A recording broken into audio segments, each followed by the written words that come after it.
Bismillahirrahmanirrahim. Assalamu alaikum wa rahmatullahi wa barakatuh. Thank you so much. Thank you very much for allowing me to speak. I just want to thank the organisers of this protest. I wasn't originally planning to speak, but I've been asked to do so, and I have a few things I want to say, so thank you so much, first of all. Just for anyone who doesn't know, my name is Robert Carter, but my friends call me Muhammad Ali. I'm a British journalist who's been covering this story for quite some time.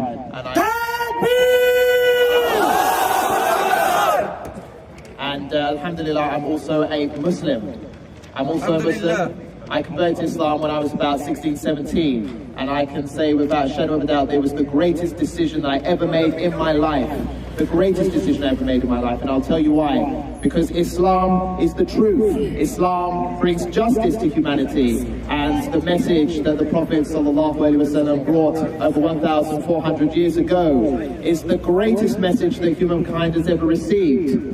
Now, I have a message to the Swedish authorities. I may be English now, but my ancestry comes from Scandinavia, so alhamdulillah, I am proof that a Scandinavian can embrace Islam and make it a better person. Sweden, your fear, your irrational ignorance regarding Islam and regarding Muslim immigration to Europe is based on a shameful disregard for understanding what truth and justice is really all about. You claim to be a great example of democracy, a great defender of freedom of speech, but yet you are the burners of literature, the burners of poetry, the burners of one of the greatest message, the greatest book that has ever been created in this dunya, the Holy Quran. You guys are hypocrites, shameless hypocrites, who do nothing but defend hate speech by a minority of extremists and hate preachers. You should be ashamed of yourselves.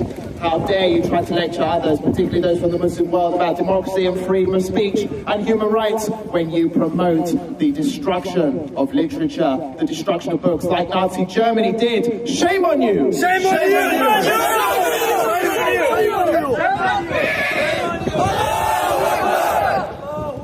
The fact of the matter is that Muslims put up with enough already.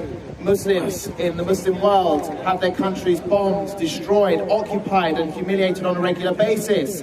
Muslims living in the West have their hijabs ripped off just because their name is Muhammad or Abdullah. They're denied job opportunities, they're discriminated against, they're treated like second-class citizens across Europe.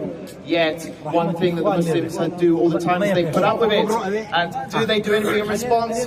Barely anything. But what they do say is that our red line, you can insult us, you can discriminate against us personally, but don't even think that you're going to try to humiliate or attack or desecrate our beloved Holy Quran, our beloved holy religion, our beloved legacy and image of the Prophet ﷺ, because if you do that, then there will be a reaction like you have never seen before.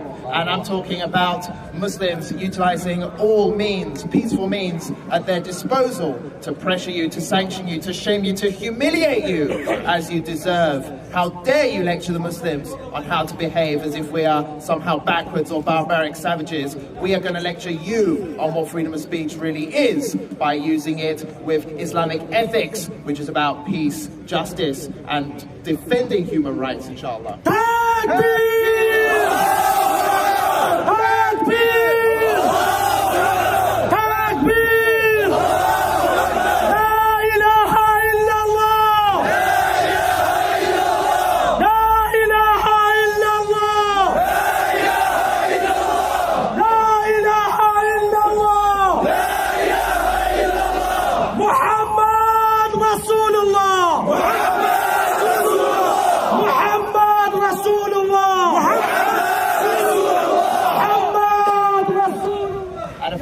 Final message from me. The fact of the matter is, to you rat-faced Quran burners like this hideous individual who dared to desecrate the Quran on Eid Day.